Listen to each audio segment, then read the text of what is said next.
अभी हम पढ़ेंगे कि कंप्यूटर रजिस्टर्स क्या होता है। तो जब हम सीपीयू की बात करते हैं, जब सीपीयू अपनी प्रोसेसिंग कर रहा होता है, जब वो प्रोग्राम्स को एग्जीक्यूट कर रहा होता है, इंस्ट्रक्शंस एग्जीक्यूट कर रहा होता है, तो कौन से ऐसे रजिस्टर्स हैं जो उसको अपनी नॉर्मल वर्किंग के लिए चाहिए होती है। ठीक है, सो इन्हें हम कंप्यूटर रजिस्टर्स कहते हैं। Now computer instructions are normally stored in consecutive memory locations and are executed sequentially one at a time. आप जब प्रोग्रामिंग भी सीखते हो तो प्रोग्राम की डेफिनेशन क्या बोलते हो कि a program is a set of instructions executed one by one. वही चीज यहाँ पे लिखी है। ठीक है, अब वो अलग बात है कि हमारी प्रोग्रामिंग की जो एक इंस्ट्रक्शन है वो फर्दर माइक्रो इंस्ट्रक्शंस बनाती है जो कि सीपीयू एक एक करके एग्जीक्यूट करता है।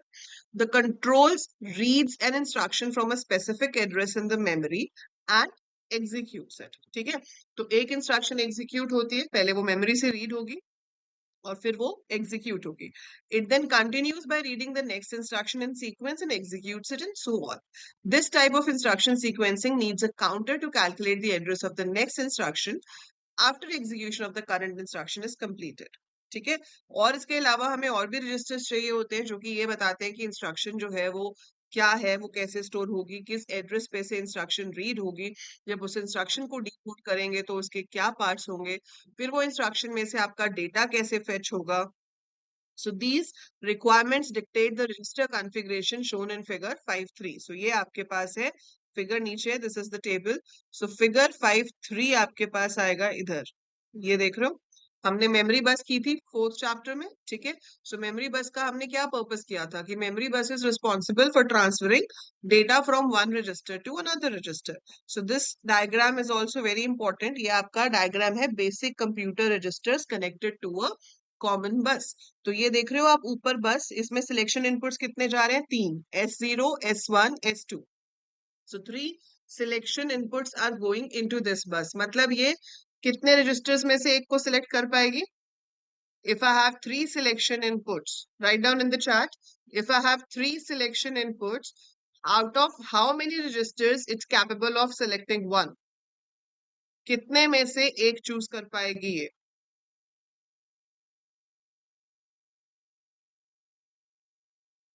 बताओ। 8 में से, very good very good. So out of 8। ठीक है, so out of 8 it will be able to choose one, क्योंकि तीन सिलेक्शन इनपुट है and 2 raise to the power 3 is 8, so one will be selected. अब कौन सा सिलेक्ट होगा इनमें से, आप देख रहे हो मेमोरी यूनिट से डेटा बस में आ सकता है, एआर से डेटा बस में आ सकता है, पीसी से आ सकता है, डीआर से आ सकता है, एसी से आ सकता है। इनपुट रजिस्टर से बस में डेटा नहीं आता, इंस्ट्रक्शन रजिस्टर से भी आ सकता है। ठीक है, और यहाँ पर ये जो लाइंस दिखा रही हैं कि बस से किस किस में आपका डेटा जा सकता है। सो आउटगोइंग और इनकमिंग यहाँ शो हो रही है, और यहाँ बीच में आपका एडर एंड लॉजिक यूनिट है। तो एक्यूमुलेटर रजिस्टर में कभी भी बस से डेटा आता नहीं है, इसमें हमेशा कैलकुलेशंस का रिजल्ट आता है। बट अब ये बात करते हैं कि ये रजिस्टर्स है क्या। मैंने एक्यूमुलेटर बोल दिया, मैंने अभी तक आपको ये तो बताया ही नहीं है कि एक्यूमुलेटर रजिस्टर क्या होता है। तो जब हम रजिस्टर्स की बात करते हैं, आपके पास सिस्टम में जो बेसिक रजिस्टर्स हैं वो कौन से हैं ये। ठीक है, this is the table showing the registers. ये आपका जो टेबल है ये दिखा रहा है कि हमारे पास कौन कौन से रजिस्टर्स होते हैं, और ये डायग्राम दिखा रहा है कि उन रजिस्टर्स को ब्लॉक डायग्राम में रिप्रेजेंट कैसे कर सकते हैं। तो हमारे पास देखो कौन कौन से रजिस्टर होते हैं और समझो कि उनकी क्या जरूरत है।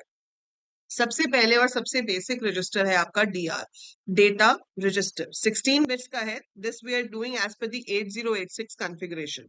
तो ये आपके डिफरेंट प्रोसेसर्स की अलग अलग कॉन्फ़िगरेशन होती है। ठीक है, यहाँ पर हमने एग्जांपल लिया है कि जो मेमोरी यूनिट है उसकी कैपेसिटी है 4096 words and each word contains 16 bits.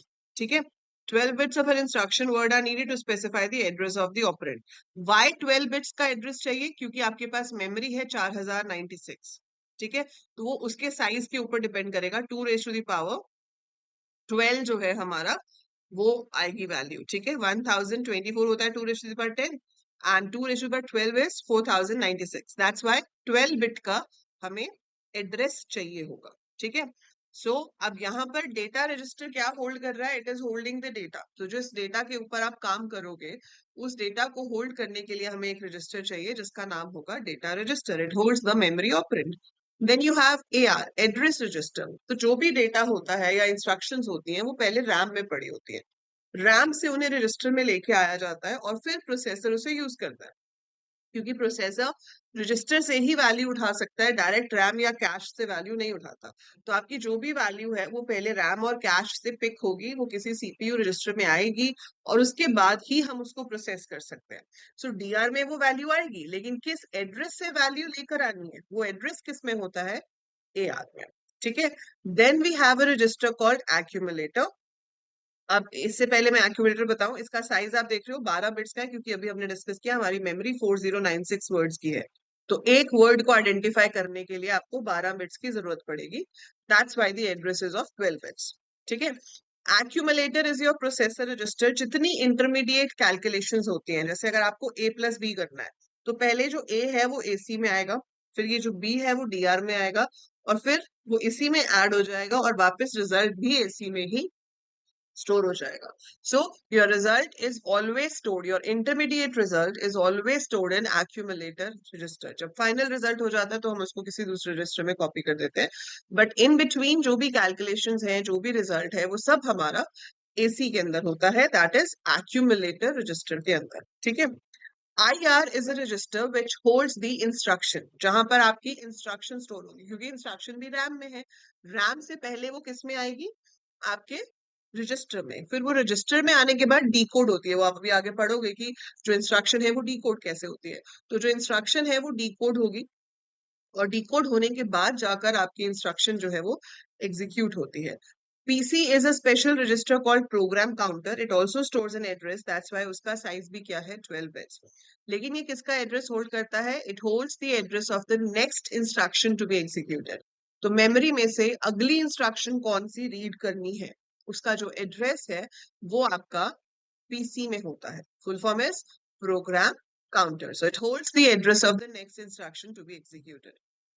एक टीआर है, temporary register. It's like basically अगर आप जैसे कोई स्वैपिंग कर रहे हो या कोई भी ऐसा ऑपरेशन कर रहे हो जिसमें डेटा रजिस्टर के अलावा एक और रजिस्टर की जरूरत पड़ सकती है, so we have got this temporary register to hold some temporary data. Input और आउटपुट रजिस्टर 8-8 बिट्स के हैं। कैन यू थिंक कि why input and output register it 8 bits, why not 16 bits?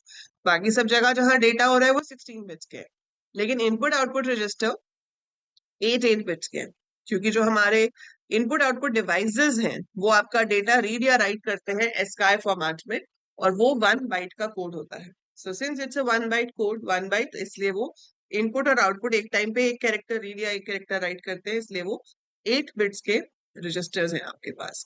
तो ये रजिस्टर्स हमारे जो हैं प्रोसेसर यूज करता है फॉर एग्जीक्यूटिंग अ प्रोग्राम। तो एक प्रोग्राम एग्जीक्यूट करने के लिए इन सब रजिस्टर्स की जरूरत पड़ती है, जो मैंने आपको बताया है वही यहाँ पैराग्राफ्स में लिखा हुआ है। ठीक है। और आपको अगर इस रजिस्टर को शो करना हो तो हम ऐसे शो कर सकते हैं, लाइक पीसी जो है वो 12 बिट्स का है, तो 0 से 11 हो गया। सिमिलर वे एआर 12 बिट्स का है, ये आपकी मेमोरी है 4096 वर्ड्स की, 16 bits per word. Then we have an instruction register of 16 bits, we have a temporary register, data register, accumulator and input output register है, जो 8-8 बिट्स के हैं, मतलब एक एक बाइट के हैं।